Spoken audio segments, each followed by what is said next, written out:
नमस्कार, नक्षत्र दुनिया चैनल में आप सभी का हार्दिक स्वागत है। आज के वीडियो में हम जानने का प्रयास करेंगे कि ग्रहों का सटबल क्या होता है। कई बार आपने कुंडली में सुना होगा कि ग्रहों को इस ग्रह का सटबल इतना है, इस ग्रह का सटबल इतना है। तो ग्रहों का सटबल होता क्या है, इस विषय पर आज हम चर्चा करेंगे और एक एक ग्रह को समझेंगे और साथ साथ ये भी जानेंगे कि कौन सा बल किस प्रकार ज्ञात किया जा सकता है। आइए शुरुआत करते हैं। ध्यान रखें, प्रत्येक कुंडली में ग्रह को अपनी स्थिति के अनुसार कुछ बल प्राप्त होते हैं और इन्हें ही हम सटबल कहते हैं। ये 6 प्रकार के बल होते हैं। पहला है हमारा स्थान बल, दूसरा है दिग्बल, तीसरा है चेष्टा बल, चौथा है काल बल, पांचवा है दृग्बल और छठा है नैसर्गिक बल। अब आइए इसे समझने का प्रयास करते हैं एक एक करके। देखिए, स्थान बल क्या है, पहले समझते हैं। यह वह बल है जो किसी ग्रह को जन्म कुंडली में एक विशेष स्थिति पर प्राप्त होता है, इसे ही स्थान बल कहा जाता है। अच्छा, कब प्राप्त होता है ये बल? ध्यान रखें, ग्रह को स्थान बल तब प्राप्त होता है जब कोई भी ग्रह अपनी उच्च राशि में स्थित हो, मूल त्रिकोण राशि में स्थित हो, स्वराशि में स्थित हो या मित्र राशि में स्थित हो।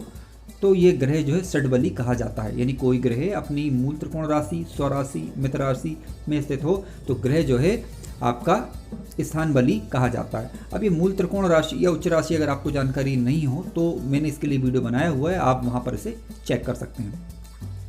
इसके अलावा दूसरा बल है हमारा दिग्बल। अब ये दिग्बल क्या होता है? ध्यान रखिए, कोई ग्रह किसी विशेष स्थिति में दिग्बली होता है। कब कब होते हैं, इन ग्रहों की जानकारी यहाँ पर दी हुई है। गुरु और बुध को दिग्बल जब प्राप्त होता है जब ये लग्न में स्थित हो। यानी किसी कुंडली के अंदर अगर लग्न में गुरु और बुध स्थित हैं तो इसका मतलब है वो दिग्बली कहे जाएंगे। ठीक है। सूर्य और मंगल ये दिग्बली तब कहे जाएंगे जब ये 10वें भाव में स्थित हो। यानी कोई भी कुंडली हो अगर उसके 10वें भाव में सूर्य और मंगल यानी सूर्य हो या मंगल हो तो ये दिग्बली कहे जाते हैं। अच्छा, शनि की बात करते हैं तो ध्यान रखें, शनि को दिग्बल तब प्राप्त होता है जब ये 7वें भाव में होता है। कोई भी कुंडली हो अगर 7वें भाव में शनि है तो ये दिग्बली कहा जाएगा।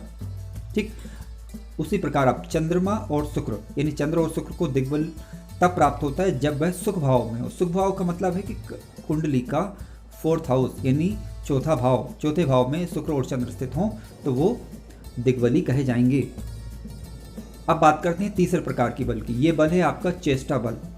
अब ध्यान रखिए, सूर्य और चंद्रमा को चेष्टा बल प्राप्त होता है। कब प्राप्त होता है? जब सूर्य मकर, कुंभ, मीन, मेष, वृषभ या मिथुन राशि में हो, अर्थात उत्तरायण हो। यानी सूर्य और चंद्रमा को ही चेष्टा बल प्राप्त होगा जब जो राशियां दी गई हैं आप देख सकते हैं स्क्रीन पर, मकर, कुंभ, मीन, मेष, वृषभ या मिथुन राशि में सूर्य और चंद्रमा स्थित होते हैं तो इन्हें चेष्टा बल प्राप्त होता है। मंगल हुआ, बुध हुआ, शुक्र हुआ और शनि को चेष्टा बल तब प्राप्त होता है जब वे वक्री होते हैं। यानी ये मंगल, बुध, गुरु, शुक्र, शनि ये जब वक्री होते हैं तब इन्हें चेष्टा बल प्राप्त होता है। अगले बल की बात करते हैं। ये बल है आपका काल बल। ध्यान रखिए, चंद्र और शनि रात्रि में बली कहे जाते हैं। काल बल का मतलब क्या? समय के अनुसार बल, यानी आपका दिन में है कि रात में, ये कहने का तात्पर्य।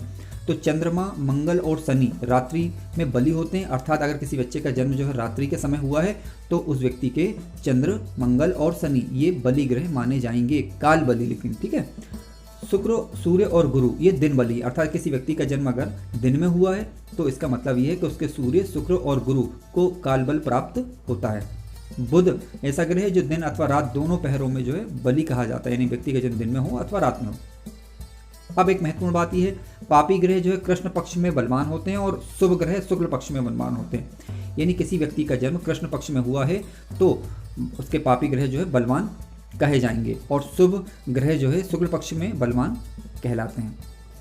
अब बात करते हैं 5 प्रकार की बल की, जो कि दृग्बल कहलाता है।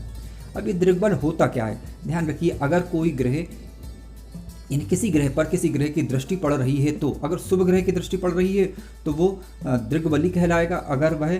अगर उस किसी ग्रह पर अशुभ ग्रह की दृष्टि पड़ रही है तो वो दृग्बल में कमी हो जाती है उसकी। इन दृग्बली कोई जब भी कहलाएगा अगर किसी ग्रह की दृष्टि पड़ रही है तो वो दिग्बली कहलाता है। शुभ ग्रह होने पर दृष्टि प्रभाव शुभ फल देता है और अशुभ यानी पाप ग्रह की दृष्टि पड़ने पर वो ग्रह जो अशुभ फल आपको देगा।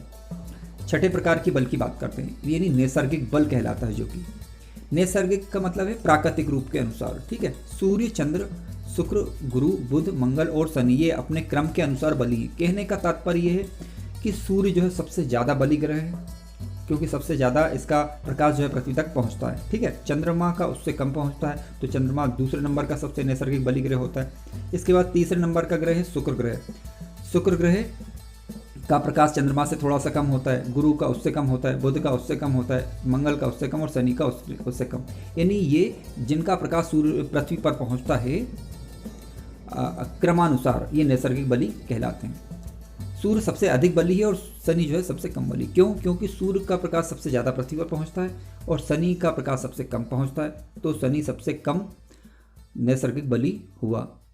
तो ध्यान रखिए मित्रों कि षड्बल के ज्ञान से हमें कुंडली के ग्रहों की वास्तविक शक्ति का पता लगता है, तो इसलिए इनकी जानकारी किए बगैर हम फलादेश सही से नहीं कर सकते। आशा करता हूं कि अब दी गई जानकारी से लाभान्वित अवश्य होंगे। अगर आपको जानकारी अच्छी लगी तो कृपया चैनल को सब्सक्राइब अवश्य करें। धन्यवाद।